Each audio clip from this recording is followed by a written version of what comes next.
Hello friends, talkative English दौड़ने का channel में आप सभी का स्वागत है। आज की इस वीडियो में हम पढ़ने वाले हैं डिटरमिनर्स के बारे में।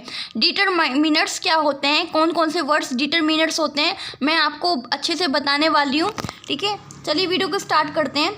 Determiners are the words which come before a noun to fix quantity and position. ठीक है, डिटरमिनर्स वे वर्ड्स होते हैं जो नाउन से पहले आते हैं, नाउन से पहले यूज़ किए जाते हैं और किसी क्वांटिटी को फिक्स करने के लिए, नाउन की जो क्वांटिटी होती है उसको फिक्स करने के लिए, ये उसके पोजीशन को बताने के लिए उनका यूज़ किया जाता है। ठीक है, क्वांटिटी मतलब कोई चीज़ कितनी है। ठीक है, और पोजीशन यानी कि उस चीज़ पर किसका अधिकार है, ये चीज़ किसकी है, मेरी है, तुम्हारी है, उसकी है, उनकी है। ठीक है, इस तरह के जो वर्ड्स होते हैं जो क्वांटिटी को बताते हैं या पोजीशन को बताते हैं और नाउन से पहले यूज़ किए जाते हैं, नाउन से पहले आते हैं, तो ऐसे जो वर्ड्स होते हैं वे उन्हें क्या कहा जाता है, उन्हें डिटरमिनर्स कहा जाता है। अब डिटरमिनर्स के कुछ एग्जाम्पल लिखे हुए हैं, जैसे कि some, any, few, little, many, much, each, every, other, another, most, both, all, either, neither, etcetera. ये सभी वर्ड्स क्या हैं, ये डिटरमिनर्स है। चलिए मैं आपको और आसान शब्दों में बता देती हूँ कि डिटरमिनर्स किसे कहते हैं। ठीक है, डिटरमिनर्स ऐसे वर्ड्स होते हैं जो नाउन के बारे में इंफॉर्मेशन देते हैं। ठीक है, डिटरमिनर्स ऐसे वर्ड्स होते हैं जो नाउन के बारे में इंफॉर्मेशन देते हैं। और वो इंफॉर्मेशन किस टाइप की होती है, नाउन के बारे में क्या बताते हैं, इंफॉर्मेशन में बताते हैं कि कोई चीज़ कितनी है। ठीक है, किसी चीज़ की क्वांटिटी बताते हैं कि कोई चीज़ कितनी है। ठीक है, ज़्यादा है, कम है, या फिर वे ये इन्फॉर्मेशन भी देते हैं कि कोई चीज़ किसकी है। ठीक है, मेरी है, तुम्हारी है, उसकी है, किसी और की है, ये इस बात की भी इंफॉर्मेशन देते हैं, ये कोई चीज़ किस तरह की है। ठीक है, ये सब जो बातें हैं, इस तरह की इन्फॉर्मेशन जो है डिटरमिनर्स वर्ड्स देते हैं नाउन के बारे में। अब देख लेते हैं कौन कौन से जो वर्ड्स हैं जो डिटरमिनर्स में आते हैं।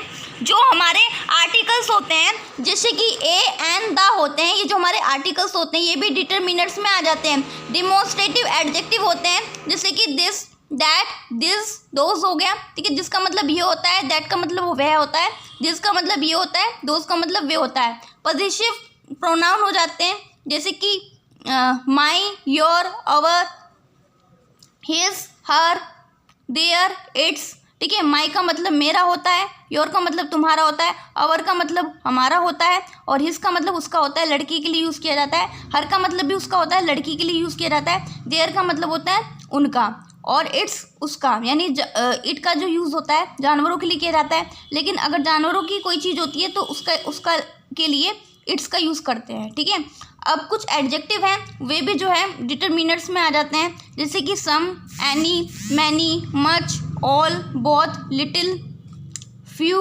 Less, etcetera. और कुछ अदर टाइप्स के जो कुछ भी जो है डिटरमिनर्स होते हैं, जैसे etch, every, next, other, another, both, either, neither, etcetera.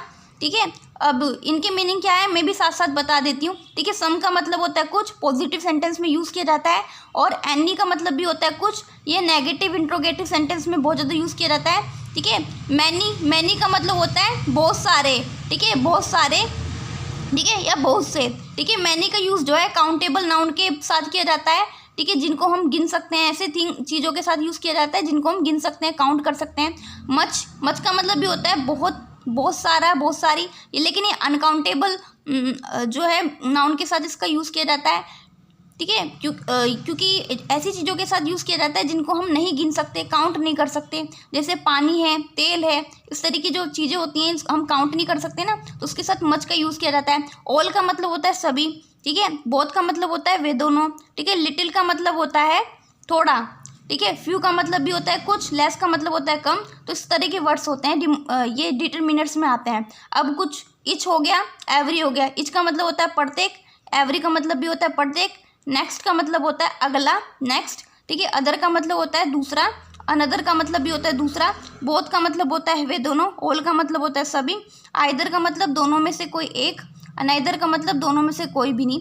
इस तरह के जो वर्ड्स होते हैं ये सभी डिटरमिनर्स में आ जाते हैं। ठीक है, अब ये जो जितने भी सारे मैंने वर्ड्स लिखे हैं इनके ऊपर मैं अलग से वीडियो बनाऊंगी और 1 बाय 1 करके मैं आपको अच्छे से समझाऊंगी। If you like this video please subscribe my channel. ऐसी यूज़फुल वीडियोज़ मैं आप सभी के लिए लाती रहूँगी। तब तक के लिए बाय बाय।